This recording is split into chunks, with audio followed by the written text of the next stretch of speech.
Sunday morning of fellowship with us. At bago ho tayo magpatuloy, ay nais ko lamang basahin ang salita ng Diyos sa awit 147. Parang mas gusto kong basahin sa Tagalog. Babasahin ko po.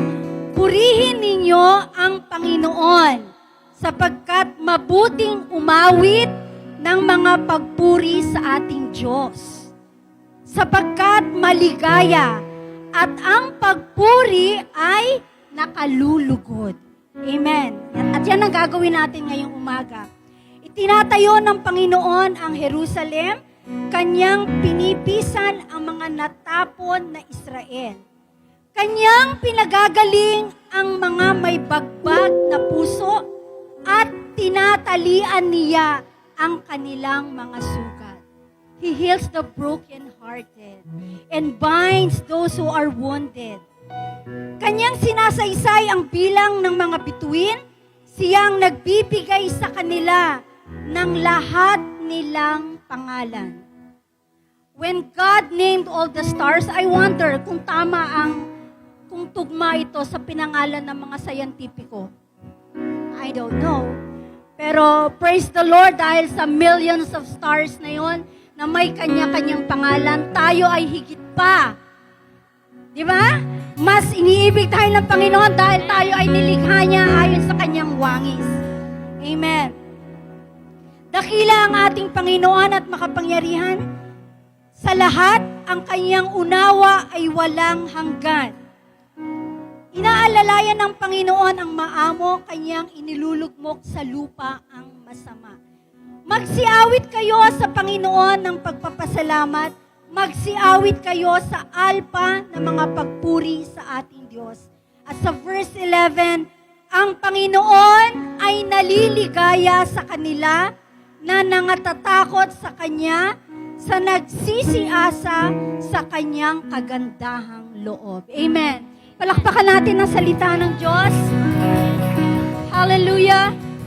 And Lord, we just want, Lord, to fix our eyes on you this morning sa aming pagpupuri at pagsamba, Panginoon.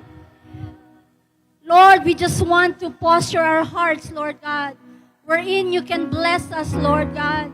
As you have said in your word na nalulugod ka doon sa mga taong natatakot sa iyo, who has reverence, Lord, with you, and who continue, Lord, to do your will and obey you, Father.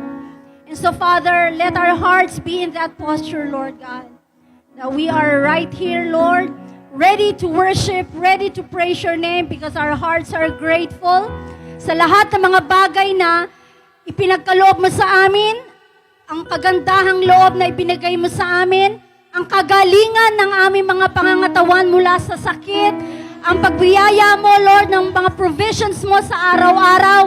Lord, we are more than grateful, oh God, this morning.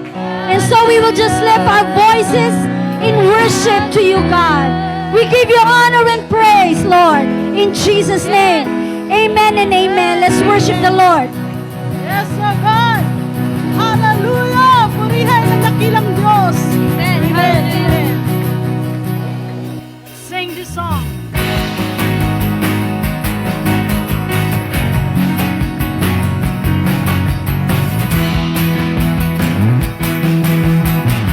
Lay my life down at your feet.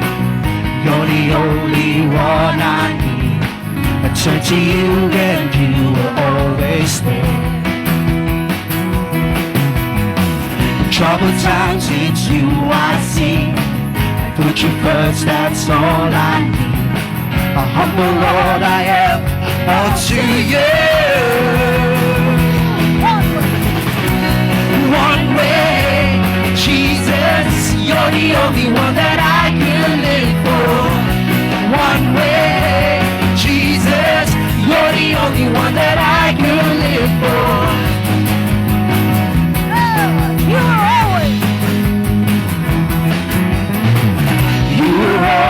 Always there, every how and everywhere. The grace abounds so deeply within me. In troubled times, it's you I see. put you first, that's all I need. Humble all in unto you. One way, Jesus, you're the only one that I can live for. One way, Jesus, you're the only one that I can live for. One way, Jesus, you're the only one that I can live for. One way, Jesus, you're the only one that I can live for. You are the way, the truth, and the light. Live by faith and not by sight. For you, we're living all for you. You are the way, the truth, and the light. Live by faith and not by sight. For you, we're living all for you. You are the way, the truth, and the light.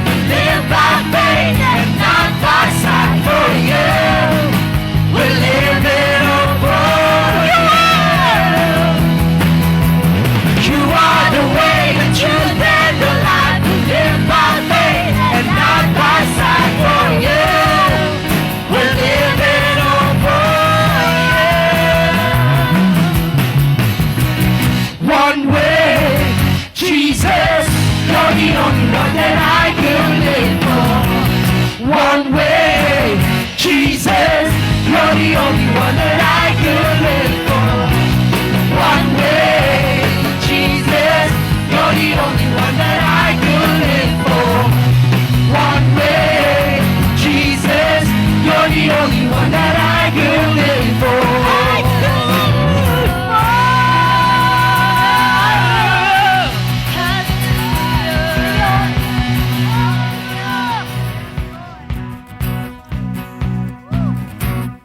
Yes, oh God. Blessed be your name, oh Lord Jesus.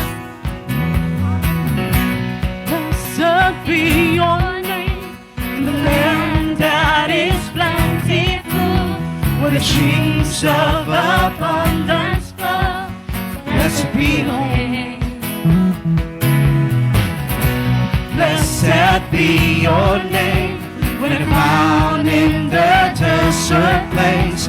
Go walk through the wilderness. Blessed be your name. Every blessing,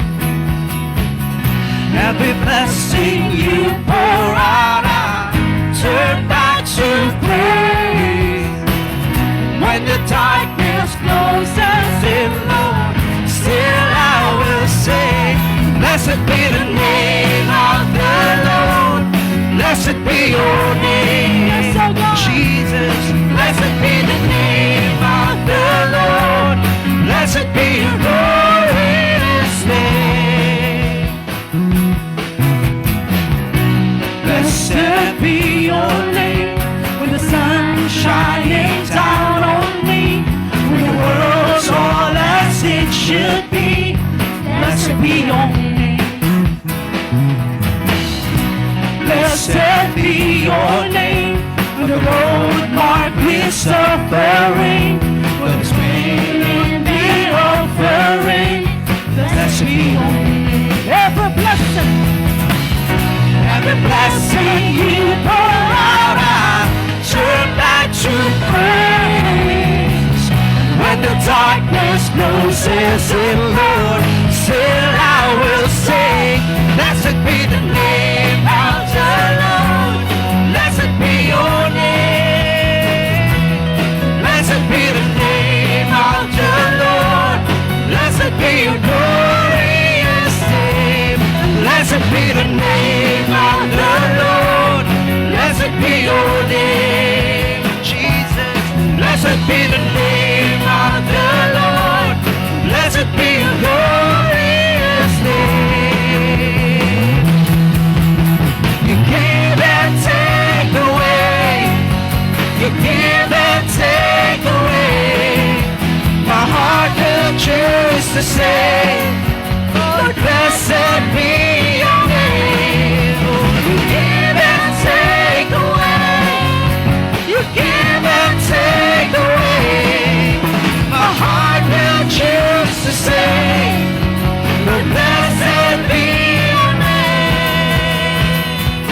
Blessed be the name of the Lord. Blessed be your name. Yes, oh God. Blessed be the name of the Lord. Blessed be your glorious name. Blessed be the name of the Lord. Blessed be your name. Yes, oh Lord. Blessed be the name of the Lord. Blessed be your glorious name. Blessed be your glorious name. Blessed be your glorious name. Yes, oh Lord. Blessed be the name. Blessed be the name of the Lord. Hallelujah. Blessed be your name, Lord. Sa iyong pangalan, Lord, we give you praise. Hallelujah, Lord. Brothers and sisters, let's just focus this morning on the Lord. Let's just forget lahat ng bumabagabag sa atin. Our circumstances, Lord. Let's just focus on the one who will gives us the victory. Who gives us the victory. Tinapos niya na sa krus. Lahat pinanalo niya na para sa atin. That's how much He loves us. Let's focus on Him right now. Let's empty our hearts with all the troubles that we have. Because right now we're going to lift the name of Jesus. We're going to lift the one who overcomes the struggles, who overcomes the darkness, who overcomes the fear. The fear we have, the fear in our hearts, lahat. Tinapos na ito ng ating Panginoong Jesus. Let's just lift His name this morning, Panginoon. We come to you, Lord. We seek you. We will just, Lord, ang gaze namin sa iyo lang, Panginoon. Sa iyo lang, Jesus. Ikaw ang source ng lahat ng bagay, Panginoon. Ikaw na nagbibigay sa amin ng peace, ng calmness, Lord, ng joy, ng hope. Lahat, Lord, ikaw nagkakalob sa amin. You are the source, Lord. We just want to lift your name, Lord. As we sing this song, let's sing praise. Bring it all to peace. Storm surrounding me. Let it break. At your name, still. Call the sea to still. The rage in me to still. Every way. At your name, Jesus, Jesus, you make the darkness tremble. Jesus, Jesus, you silence fear. Jesus, Jesus, you make the darkness tremble. Jesus, Jesus.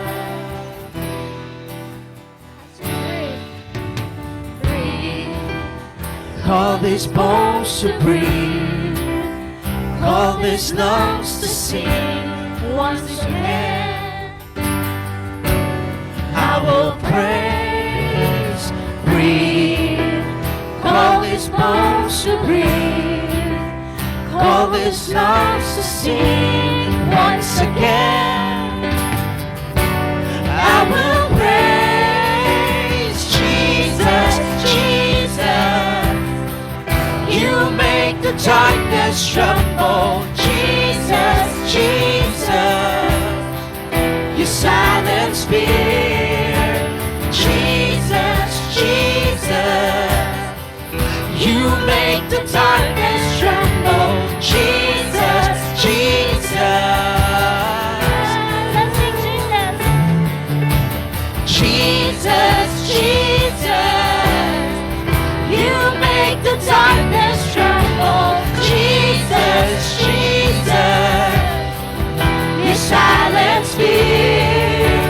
Jesus, Jesus. You make the darkness tremble. Jesus, Jesus. 'Cause your name is a light that the shadows can't deny. Your name cannot be overcome. Your name is a light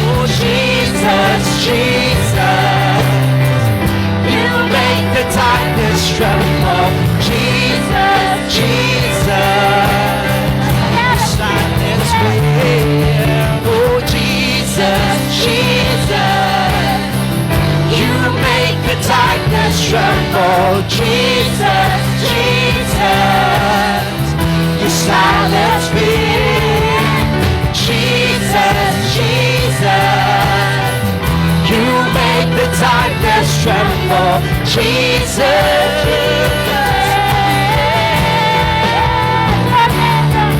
your name is a light that the shadows can't deny.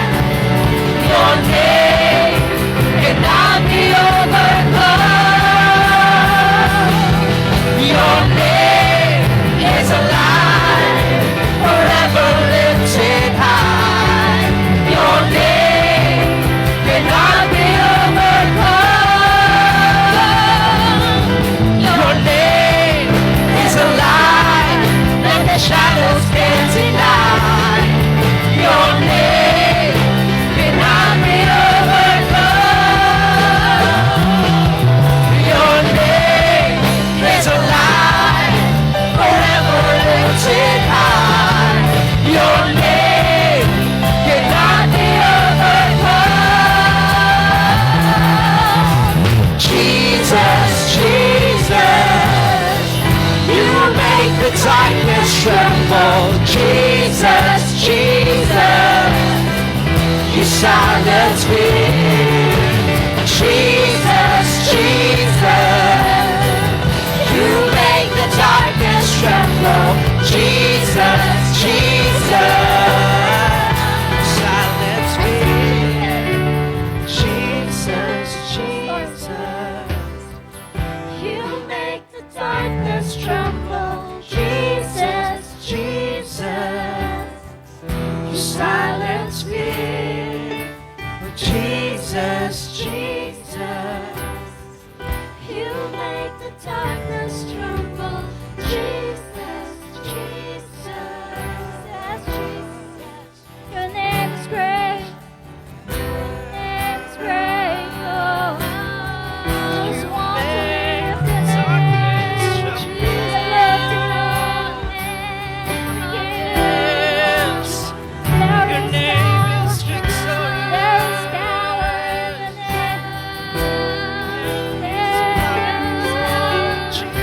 There's victory. There's freedom. There's Jesus. You conquer. There's no Jesus.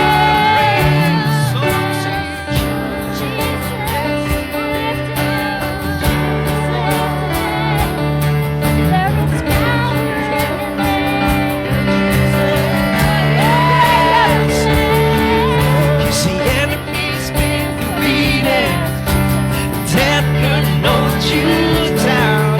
Gonna lift our voice in victory. We're gonna make your praises loud. Cause the enemy's been defeated. Death couldn't hold you down. Gonna lift our voice in victory. We're gonna make our praises loud. The enemy has been defeated. Death couldn't hold you down. We're gonna lift our voices, victory. We're gonna make our praises loud. Because the enemy has been defeated. The death couldn't hold you down. We're gonna lift our voices, victory. We're gonna make your praises. Shout out to God with a voice of triumph. Shout out to God with a voice of praise.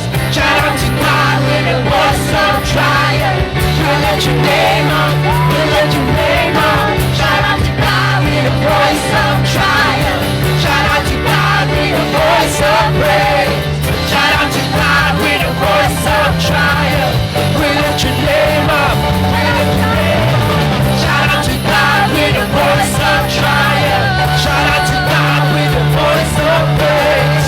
Shout out to God with a voice of praise. We'll let your name up. We'll let your name up.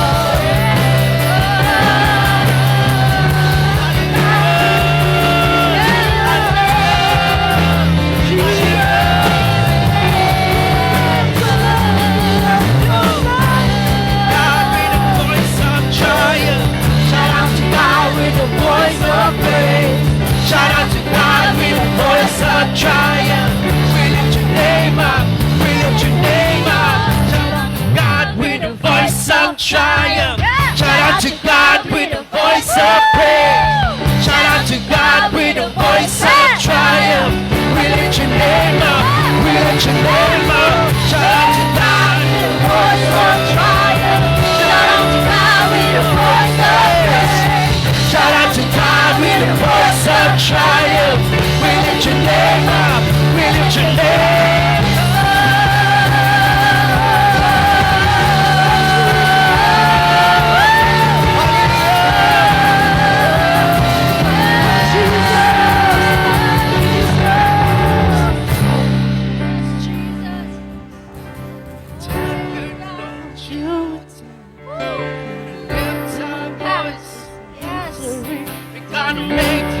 Come on, declare it. Enemy's been defeated. That couldn't hold you down. Yes, Jesus. Lift up Rabababaya voices, Sunday, victory. rabababa. Gonna make Oh, your rabababaya Sunday, rabaya, The rabaya. enemy's been defeated. Oh, death couldn't hold you down. Gonna lift our voices, Come on. victory. We gonna Let's make do your more this morning. Come on. Cause the enemy's Rabababaya been Sunday, defeated. rababa. Death couldn't hold Rabababaya you Sunday, down. rabababa. Gonna lift our voices, victory. We're gonna make our praises sound. He's been defeated. Death couldn't hold you down. Gonna lift our voices, victory. We're gonna make our praises sound. Shout out to God. Shout out to God with the voice of triumph. Shout out to God with the voice of praise. Shout out to God with the voice of triumph. We lift your name up. We lift your name up. Shout out to God with the voice of triumph. Shout out to God with the voice of praise. Shout out to God with the voice of triumph. We lift your name up. We lift your name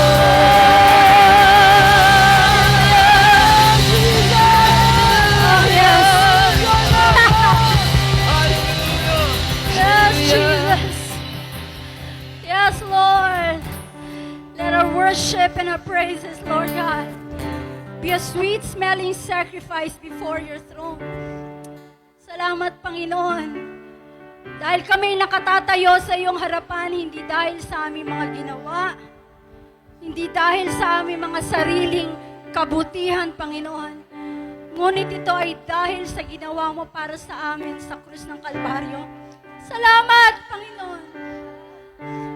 Salamat dahil marami kang buhay na binago at patuloy na binabago, Panginoon. Na sa gitna ng maraming bagay na sacrifices and pain and sufferings, Lord, ng mga tao, maaring dahil sa kasalanan, ay naroroon ka, Panginoon, pinapatunayan mo na ikaw ay tapat, mabuti, Panginoon, at higit sa lahat ay hindi nagbabago ang iyong pag-ibig. Hindi nagmamaliw ang iyong pag-ibig. Hindi nababawasan, Lord, kahit kaunti. Hindi nababawasan, Lord, ang pag-ibig mo para sa bawat isa sa amin. Kaya sa umagang ito, Panginoon, ilagay mo kami doon sa dako kung saan ang aming mga puso ay nakahilig sa iyo, O Diyos. That we will always just be staring at the beauty, Lord God, of your presence and listening, Lord God, at your feet, Lord. And as we desire more of your presence, Lord God, may we be carriers of your glory wherever we are, wherever we go, wherever our feet will lead us, Lord. Let us show forth your glory in our lives. Speak forth, Lord, your praises. Speak forth the victory, Lord God, and the deliverance, Lord God, for the people that are suffering, for the people that are hurting, Lord God. Use each and every one of us, Lord God. In the name of Jesus. Lord, let your anointing pour upon each one, Lord God. Oh God, for you are indeed the God who rescues us and gives us peace, Lord God, in the midst of trouble.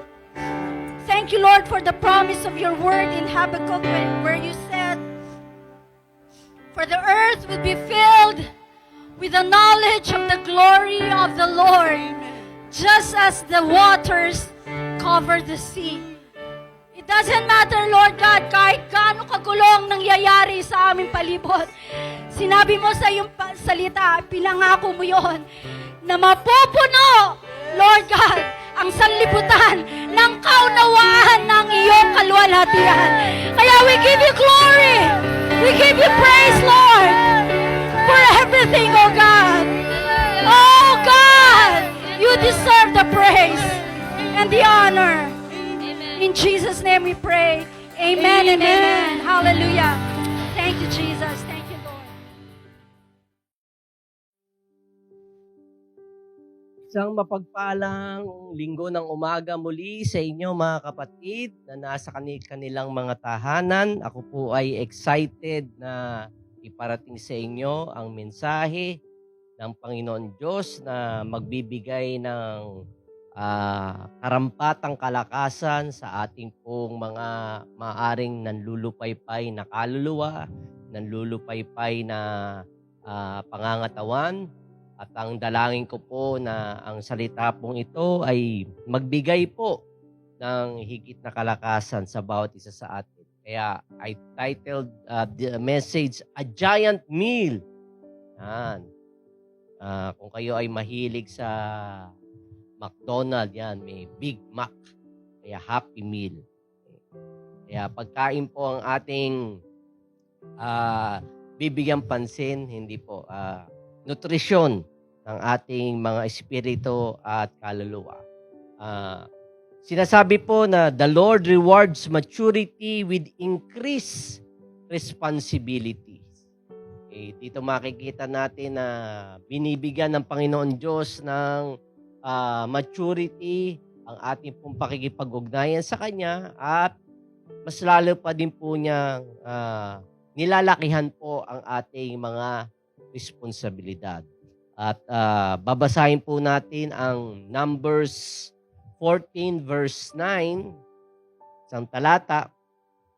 Pero mga hanggang alas 12 natin tatalakayin. Hindi po. Okay. Actually, after po ng ating online service ay magkakaroon tayo ng Google Meet. Kaya huwag niyo pong papatayin ang inyong gadgets. Kuhanin niyo lamang yung link na ibibigay po sa atin para we can have a time na magkamustahan.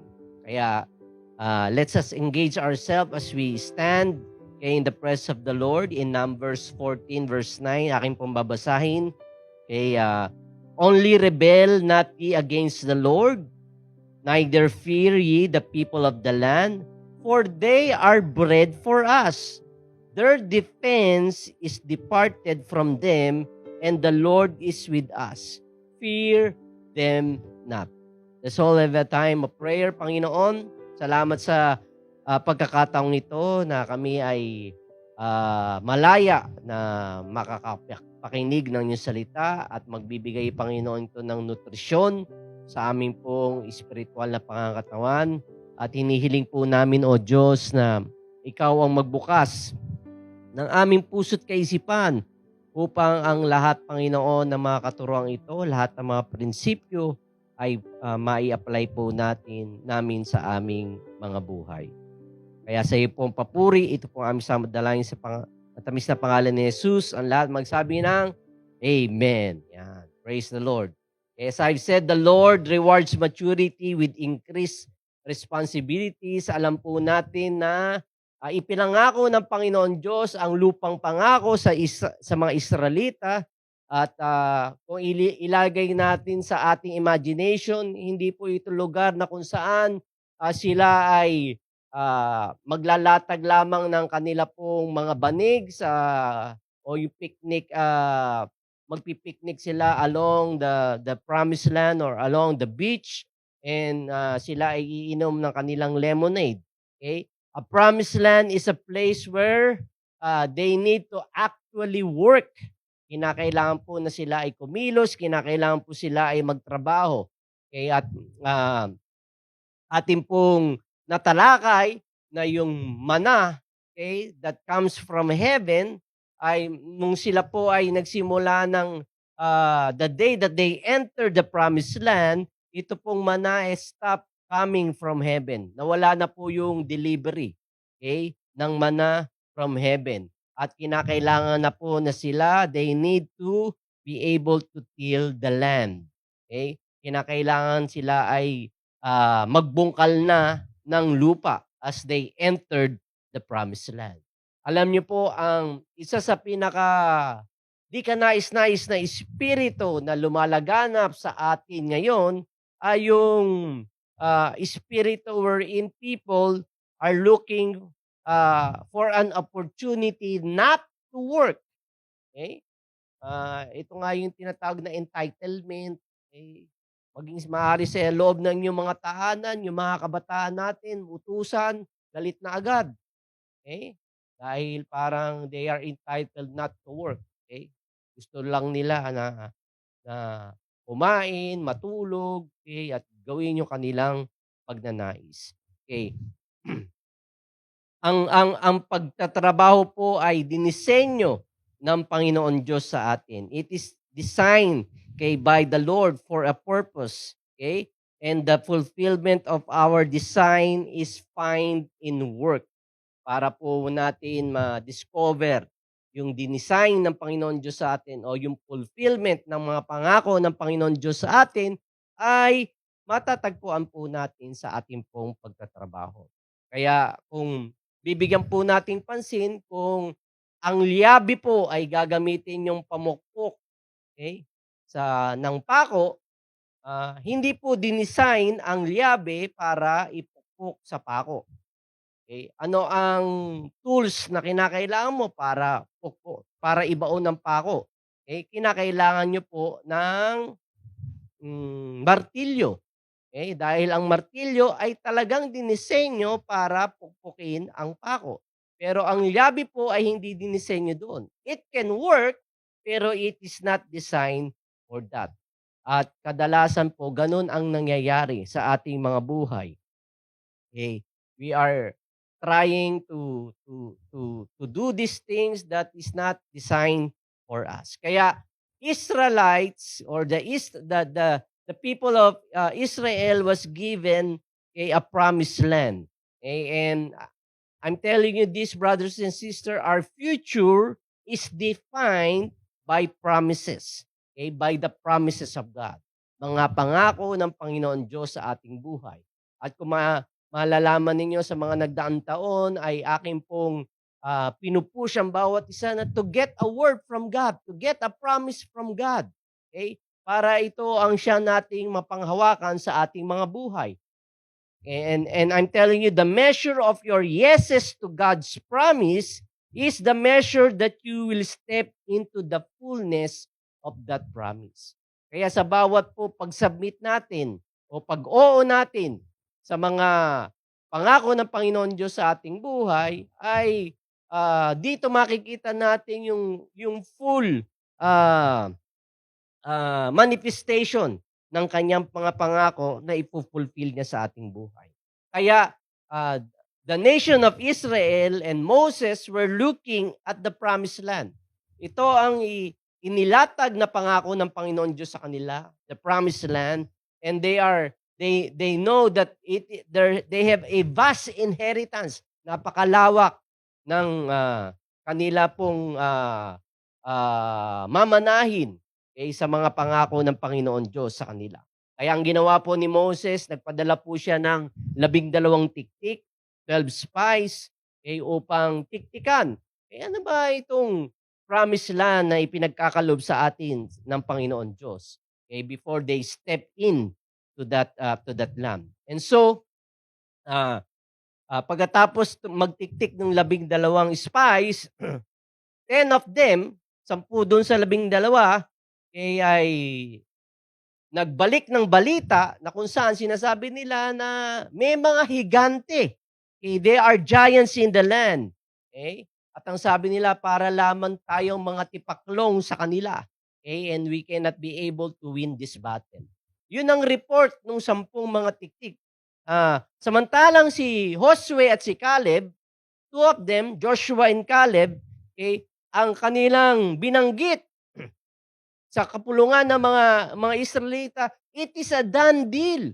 Okay? Meron na ng katagumpayan na ipinagkaloob sa atin ng Panginoon Diyos. Tara na! At ang kininan natin ang lupang pangako na ipinagkakalob sa atin ng Panginoon Diyos. Dito makikita natin na si Joshua at si Caleb, they came back with great courage. Yung tapang nila.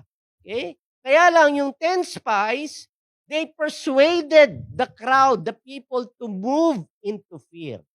Okay? Dahil sa kanilang mga balita, ang mga tao ay nangatakot sa balita ng 10 espiya. Kaya, pakinggan niyo po mga kapatid. Okay? Wala po sa 10 espiya na may mga karatula sa kanilang harapan na piliin niyo ang pagkatakot. Okay? Ito ang nararapat nating gawin, na kayo'y matakot. Wala po silang karatula sa kanilang mga harapan. Nobody in the crowd choose fear, but all of them choose wisdom. Okay? Quote-unquote wisdom. Karunungan. Okay? Bakit ko sinabi yun? Because fear masquerades as wisdom. Okay? Ang pagkatakot po ay nagtatago sa ika nga karunungan. Okay? The 10 spies didn't come back with lies. Yung mga nireport po ng 10 espiya, hindi naman po mga kasinungalingan. Okay? They reported back the truth. Katotohanan po yung kanilang nireport na may mga higante sa lupang pangako. Kaya lang, they don't report the whole truth. Hindi po buo ang kanila pong mga inulat. Okay? Sila po ay nagsiulat, and they convinced the people of Israel with something that is inferior to what God has said. Ibig sabihin, yung kanilang ulat, okay, na totoo, na half-truth, hindi talaga buong katotohanan, ay inferior. Okay, mas mababa doon sa sinabi at pangako ng Panginoon Diyos sa kanila. Okay? Kaya, paano ba natin i-feed ang ating sarili? Kanino tayo makikinig? Sa salita ng Panginoon Diyos o sa mga bagay-bagay na nakikita natin sa ating mga paligid o sa iba't ibang opinyon ng mga tao? If we feed our hearts not with the Word of God, then we will arrive in fear, thinking that in fact we are moving in wisdom. Okay?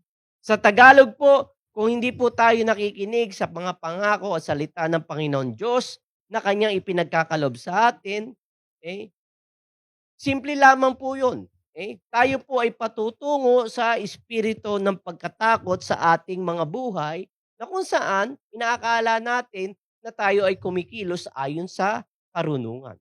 Kaya ang tawag sa atin ating mga kaibigan, ng ating mga pamilya, na tayo ay marunong. Okay? Pero ang katotohanan ay tayo po ay puno ng pagkatakot. Okay? Because fear cannot move mountains. Okay? What can move mountains? It is our faith in the Lord. Okay? It is the Word of God. Okay? Na ibinigay ng Panginoon Diyos sa ating buhay can move mountains. Kaya, it takes courage to confront what God put in front of us. Kinakailangan po ng tapang. Okay?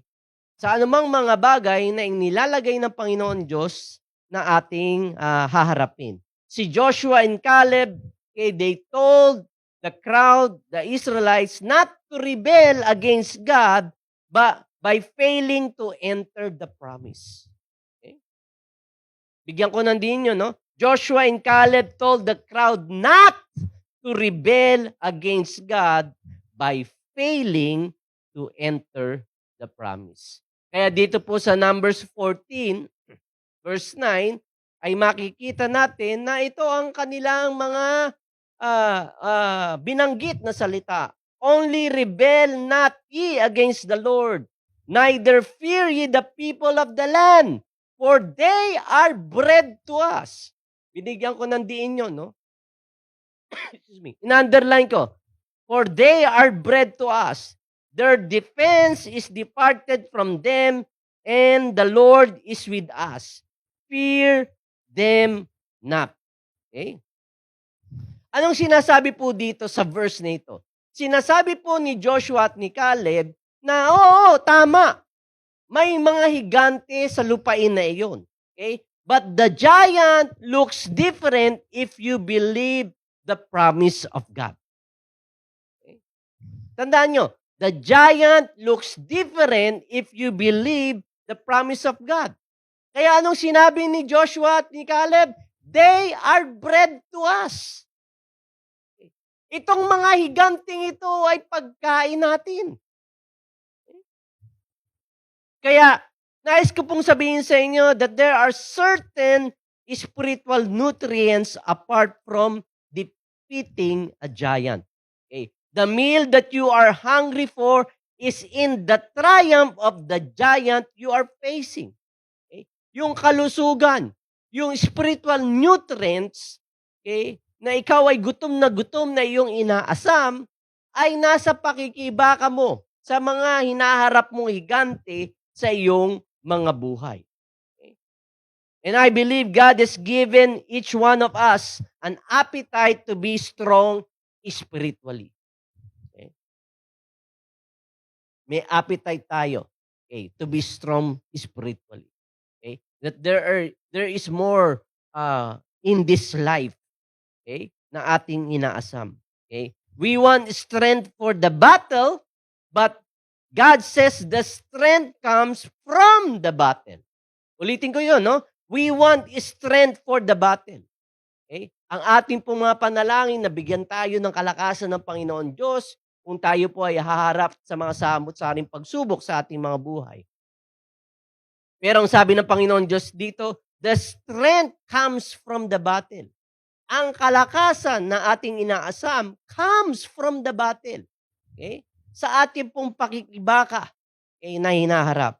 The giants we are facing right now, whatever giants that you are facing right now, and most of us are facing the giants ng ating mga kalusugan sa mga pagkakataong ito. Marami po are under the weather right now. May marami sa mga kapatid natin na may mga masasamang pakilasa sa kanilang mga pangangatawan. Okay? This might be the giant that we are facing, pero if we are going to see it in a different perspective, anong sabi ni Joshua at Caleb? They are bread to us. Okay? Pagkain sila para sa atin. Hindi po dinideny ni Joshua at ni Caleb na merong mga higante. Okay? Doon sa Promised Land. Kung nakita ito ng 10 spies, nakita din naman ito ni na Joshua at Caleb. Hindi nila dinideny. Okay? They were honest enough to admit that yes, there are giants in the land. Okay? But if they talk about the giants, okay, hindi sila na-impress sa mga higante na naroon. Okay? Kaya lang yung 10 espiya, mas na-impress sila doon sa mga higante na nakatira sa Promised Land kaysa doon sa pangako ng Panginoon Diyos na ang Promised Land ay ipinagkakalob ng Lord sa kanila. Remember this, anytime we are impressed by the size of the problem, it's then we lose sight of the size of our God and the weight of the promise in our lives. Okay. Isulat nyo po yan. Okay? Ilagay nyo po yan. Tandaan nyo po, anytime we are impressed by the size of the problems, it's then we lose sight of the size of our God and the weight of the promise in our life. Timbangin po natin. Okay? Ang pangako ng Panginoon Diyos sa ating buhay. Okay? Kinakailangan nandoon. We focus on the promises of God. We focus upon the Lord instead of the bigness of the giants in our lives. Okay? Huwag po tayong ma-impress sa inilalagay ng mga higante ng kaaway sa harapan natin. There are some parts in our Christian life that God does it for us. May mga pagkakataon sa buhay natin na ang Diyos lamang ang kumikilos sa ating mga buhay.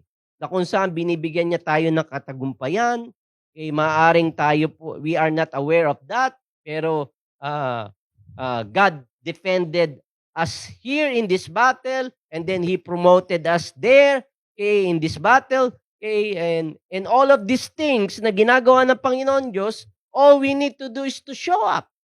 Okay?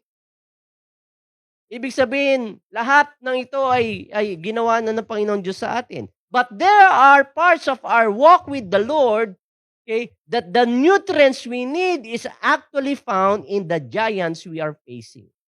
May mga pagkakataon po na kinakailangan nating mag-undergo, okay, sa pakikibaka. Okay? At habang tayo nakikibaka sa mga higante ng ating buhay, ay doon po natin, okay, nakukuha yung spiritual nutrients, yung kalakasan sa ating mga espiritu, sa mga higante na ating kinakaharap. Kaya, ang nais ko pong sabihin sa inyo mga kapatid is we need to change our perspective. We need to repent. Okay? Alam natin na ang ibig sabihin po ng repentance is the change of mind. Okay? Magbago ang ating kaisipan. That we renew our minds. Okay? We change our minds on how we see things. Okay? I've shared it before, yung vision ni Prophet Isaiah during one of our OPM, okay, na sa pagkakataong ito, napatay na si King Uzziah, na malapit na hari sa kanya, okay, nasa krisis ang buong nasyon sa pagkakataong yon. Pero anong nangyari? Okay? Ang nangyari po ay nagkaroon po ng opportunity si Isaiah na makita ang kaningningan at kalwalhatian ng ating Panginoon Diyos. Kaya depende po sa perspective ng ating pananaw, okay, sa mga sitwasyon ng ating buhay. And that's why we need to change our perspective. Joshua and Caleb picked from the Lord, okay, that this land of giants, they are lunch. Nung makita nila yung mga higante, ito pang lunch ko. Okay? Then after that, they are going to move to dinner. Ito na mamamaya itong isang higanteng ito ay pang dinner ko. Okay? This is our food. This is our meal. Okay? That's how they look at it. Yun ang pananaw ni Joshua at ni Caleb. They see it in the perspective of how the Lord sees it. Kinakailangan may pananaw tayo ng katulad ng pananaw ng Panginoon Diyos. Okay? Sa Psalms 23, ay alam natin itong verse na ito, okay, the Lord is my shepherd. Okay, pero sa verse 5, ay bibigyan ko ng diin sa inyo, thou preparest a table before me in the presence of my enemies. Okay? Muli nating tingnan, thou preparest a table before me in the presence of my enemies. Okay? Kung ating pong bibigyan pansin, ito po ay napaka-strange setting, ano? Okay? Na kung saan may prepare ang Panginoon Diyos, okay, para sa atin, okay, a table.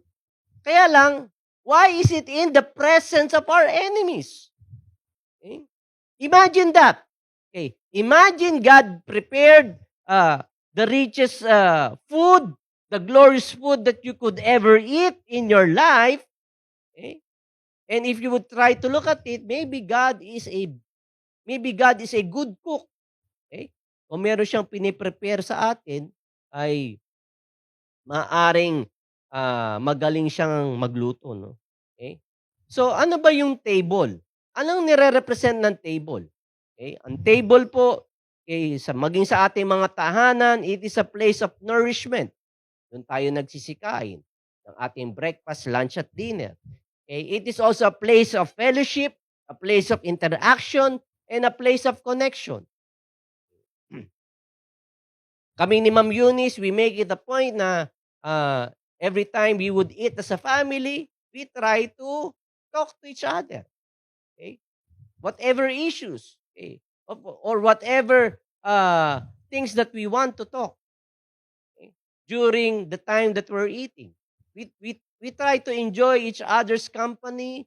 Okay, kwento nila, kwento namin, tawanan dito, iyakan doon. Okay, whatever it is. Okay? Because it is a place of fellowship. It is a place of interaction, connection, and nourishment. So here, dito sa Psalms 23 verse 5, the Lord prepared a table. Okay? Na kung saan it is a time that we could have a fellowship with Jesus. Okay?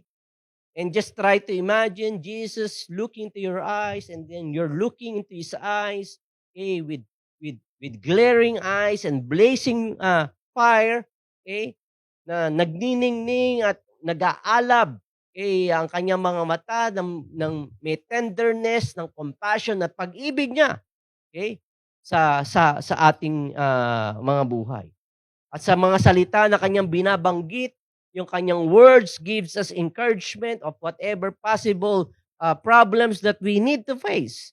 Okay, there's an interaction between you and the Lord.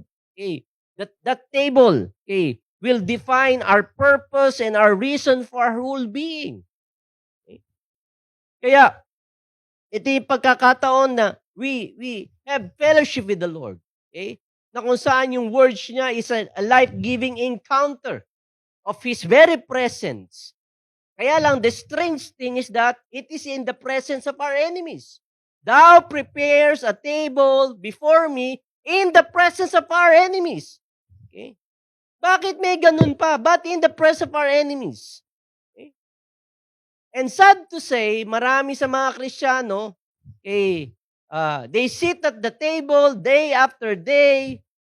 Instead of enjoying the presence of the Lord, they try to rebuke, okay, and bind these demons, okay, around the table.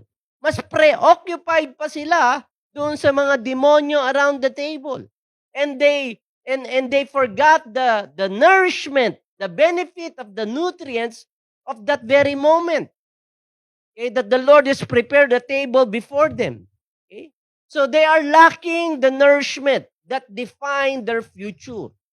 Naunawaan niyo ba aking sinasabi? Okay? Wala silang nutrients na natatanggap because they were preoccupied with the enemies. Okay? So instead of being preoccupied with the enemies, okay, dapat po ay yung prepare na table ng Panginoon Diyos sa atin ay dapat it is a moment of intimate fellowship with the Lord. And so why in the presence of my enemies, sinasabi ng Lord, try to enjoy me. Even though there's problems around, there's enemies around you, you enjoy my presence. Don't be distracted. Kaya lang most of us are very distracted with all the things going on around us. We never enjoy sitting at the table where the Lord has prepared something for us, an intimate fellowship with Him. Kaya po, kung tayo po ay na kay Kristo, hindi po lahat na nangyayari o dumarating sa ating buhay ay merong kamay ng Panginoon Diyos. Okay? Saan naman pong ating inaharap sa mga pagkakataong ito, ay maaaring walang kamay ang Panginoon Diyos dyan. Okay? Why? Because most of the things that are happening around us are an imprint of loss, death, and destruction. Di po ba? Ito ang nangyayari. Okay? Nakakadismaya, nakaka-frustrate, okay? Sa mga balita ng ating naririnig, okay? Hindi ito fingerprint ng Lord. Okay? This is the fingerprint of the enemy. Why? Because the enemy came to steal, kill, and destroy. Ano ba ang purpose ni Jesus why He came? He came that we might have life. Okay? He gives life and not death. Kaya, bilang pagtatapos po, mga kapatid, okay, always remember Jesus came to give life. Naparito ang Panginoon Kristo para bigyan tayo ng buhay. The enemy came to steal, kill, and destroy. Kaya kung merong loss, death, at destruction, yan ay fingerprint ng kaaway. It does not come from the Lord. Okay? Pero it guarantees us, as a Christian, Sabi sa Romans 8:28, all things work together for good to those who love God and who are called according to His purpose. So something happens in our life in Christ. Okay? Yung mga bagay, things that come our way unexpectedly, ay nire-redefine ng ating Diyos Ama. Na kung saan sinasabi ng Diyos, I am turning this giant into a meal. Yung mga higante na nakaharap mo ngayon, I am turning it into a meal. So the thing that is sent to destroy you, that is for your dinner. That is for your lunch. Kaya kung ating bibigyan pansin, si Joshua at si Caleb lamang ang kanilang henerasyon was able to enter the promised land. The older generation died in the desert. Even Moses didn't enter the promised land. Okay. Only the generation of Joshua and Caleb. Okay. Why? Because it is the promise of God that insulates them, okay, and give them motivation to live and not die. Itong nagbibigay sa kanila ng pag-asa as they look, okay, and as they ponder into the promise of God. Yes, there are giants in the land, but they ponder into the promise of God. Okay? At yun ang nag-motivate sa kanila. Okay? Na magbigay ng pag-asa na sila po ay mabuhay. Kaya kung ating bibigyan pansin, ang tagubilin ng Panginoon Diyos kay Joshua, one of the person that entered the promised land in Joshua 1:6-9, and I'm going to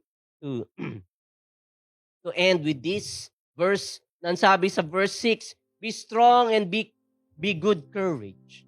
Kung inyo pong mapapansin mga kapatid, ilang beses po sinabi ng Diyos kay Joshua, be strong and of good courage. I think 3 or 4 times dito sa verse na to, sa mga verse na to, be strong and be of good courage. For these people you shall divide as an inheritance the land which I swore to their fathers to give them. Okay?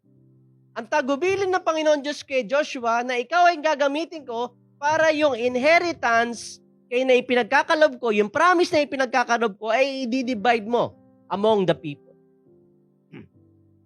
This is just like what I've shared last Sunday. Okay? Yung covenant ng Panginoon Diyos na ipinagkalob sa atin, okay, is that tayo, mga ama, mga ina, mga leaders, okay, ay kinakailangan ipasa natin to, pass it on, okay, to the next generation. Naunawaan po ba natin? We need to align ourselves, okay, dun sa assignment na ipinagkakalob sa atin ng Panginoon Diyos, dun sa task. Okay? Kaya kung hindi mo pa rin ito naintindihan hanggang ngayon, kung ikaw ay anak, kung ikaw ay tatay, nanay, leader ng church, whether you're single, wala ka pang anak, okay, this is God's word for us. This is our assignment. Kaya nga aking itinutulak sa bawat leader, sa bawat Bible study leader na we need to mentor. Kinakailangan meron tayong mini-mentor. May pinapasa natin yung spiritual legacy natin sa susunod na salinlahi. At yun na sinasabi dito ng Panginoon Diyos kay Joshua. Maging matapang ka. Okay? Dahil ikaw ang gagamitin ko na i-divide yung inheritance para sa mga tao. Hope that you're able to get it. In verse 7, only be strong and be very courageous. Okay? Muling inulit, be strong and be very courageous that you may observe to do according to all the law which Moses, my servant, commanded you. Do not turn from it to the right nor to the left, that you may prosper wherever you go. Okay? We are not under the law of Moses anymore, but we are under the law of love. Okay? At kung ikaw ay nakapag-undergo na ng discipleship law, a law of love means really willing to choose the highest good. And who is the highest good? It's God. So we need to choose God. Kinakailangan piliin natin ang Diyos because He's the highest good. Okay? Kaya kung pipiliin natin ang Panginoon Diyos, ay naroon ang pagpapala, naroon ang prosperity ng Panginoon Diyos na kanyang ipagkakalob sa atin. Naunawaan po ba natin? Verse 8, this book of the law shall not depart from your mouth, but you shall meditate it day and night, that you may observe to do according to all that is written in it, for then you will make your way prosperous. So if we are not meditating God's word day and night, we are just feeding ourselves with K-pop, with all the things in internet, lahat ng mga babasahin na pwede nating basahin. We are not feeding ourselves, our spirit with God's word. So do you think God's going to prosper you? So if we meditate the word day and night, for then you will make your way prosperous, and then you will have good success. May tagumpay. May pagpapala na nilalaan ng Panginoon Diyos sa atin na umiibig sa kanyang salita. Kaya nga ako'y natutuwa na tayo nabigyan ng pagkakataon na umattend ng life class sa main church natin. Ito ay inopen ko lang po muna sa mga leaders ng church, and then kung lahat po ng aming makukuha doon, siya naman po namin ipapasa sa inyo. Sa lahat ng mga miyembro. Because we want, in this time of lockdown, in this time that most of us are working from home, ibabad natin ang ating sarili sa mga salita ng Panginoon Diyos. Verse 9, have I not commanded you? At anong command ng Lord? Be strong and of good courage. Hindi optional to. It is a command na tayo'y maging matapang. Nalakasan natin ang ating mga kalooban. Do not be afraid. Do not be dismayed. For the Lord your God is with you wherever you go. Isn't that amazing? The Lord your God is with you wherever you go. Inulit ito, ni-remind ito ng Panginoon Diyos kay Joshua because Joshua experienced that. Do you think Joshua experienced that? Yes, he experienced that all throughout the years, the 40 years of wandering in the wilderness. Di ba nung pinatiktikan sa kanila ni Moses, let's go and take the land. It is done deal, binigay na sa atin yan ng Panginoon Diyos, pero dahil lahat ng mga tao during that time, hindi sumunod sa Panginoon Diyos, natakot sila. So ano nangyari? Kasama si Joshua at si Caleb wandering for the next 40 years of their lives in the wilderness. Kaya lang ang maganda po doon, bagamat gayon ang pangyayari, hindi sila iniwan ng Panginoon Diyos. Ano ba ang visible na pamamaraan na kasama nila ang Panginoon Diyos? Di ba yung pillar of cloud by day? Hindi sila nainitan sa wilderness dahil kasama nila yung haliging ulap sa buong maghapon. And then by night naman, the pillar of fire. Hindi ganun sila nalalamigan dahil extreme ang weather sa wilderness. During daytime, napakainit, pero during nighttime, sobrang lamig. Yun ang naging fireplace ng mga Israelita. All throughout the 40 years, ay nakasama nila ang Panginoon Diyos. At sinasabi pa ng mga Bible scholars is that yung kanilang mga damit at ang kanilang panyapak, hindi daw po humupas, hindi rin naupod. At meron pang sinasabi yung mga Bible scholars believe na yung mga bata na umalis sa Ehipto na mga 3 years old, 5 years old, hindi po nasabi sa Biblia kung ginawan sila ng kanilang mga tatay na panyapak ng sandals. Most of the Bible scholars believe that their clothes and their shoes or their sandals grew with them. Di ba kamangha-mangha po yun? Yung kanilang mga damit, habang sila'y lumalaki, ay lumalaki din. Yung kanila pong mga sandals, habang humahaba ang kanilang mga paa, nagsisihaba din.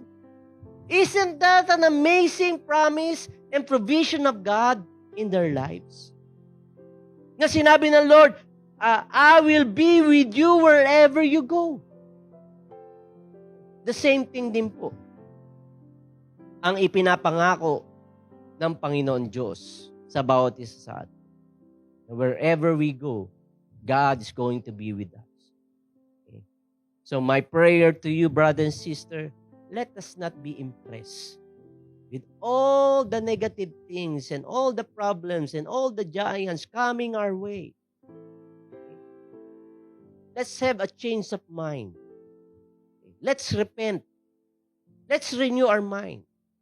Okay? Let's have the perspective of God. Okay? This giant is our meal. This giant is our lunch. This giant is our dinner. This giant is our breakfast. Pagkain natin to, nutrients natin to, spiritual nutrients natin to. Okay? Maaaring sa atin ay spiritually lupaypay dahil wala tayong nutrients. Wala tayong nutrisyon at kalusugan. Okay? Nakukuha sa mga bagay-bagay na nangyari sa ating buhay. Okay? We let all of these things affects our minds and our hearts, wherein God can turn it into our meal. Okay? When Joshua said, "This is bread for us," this giant is bread for us. And I hope this would really speak into your heart. Kaya bilang pong simpleng assignment, ilagay niyo po sa chat box or sa comment box, okay, this problem and this giant is bread for me. Let's declare that. Tayo pong lahat ay dumako sa isang maikling panalangin, and then we will have a time to meet together at magkamustahan. Let's pray. Father, we just want to thank you for your word. I pray that it really speaks into our hearts and into our mind, na hindi kami madismay, hindi kami mawalan ng loob, hindi kami mawalan ng pag-asa. Bagkus, Panginoon, that we would obey your command, that we would be strong and be very courageous, Lord, especially in times like this, O God. Kaya, Panginoon, kasama, Panginoon, ng iyong mga pangako sa aming buhay, na hindi mo kami iiwan. Lord, nawa, Panginoon, we might not be able to see a tangible pillar of cloud or pillar of fire, but I pray and I ask, O God, Lord, na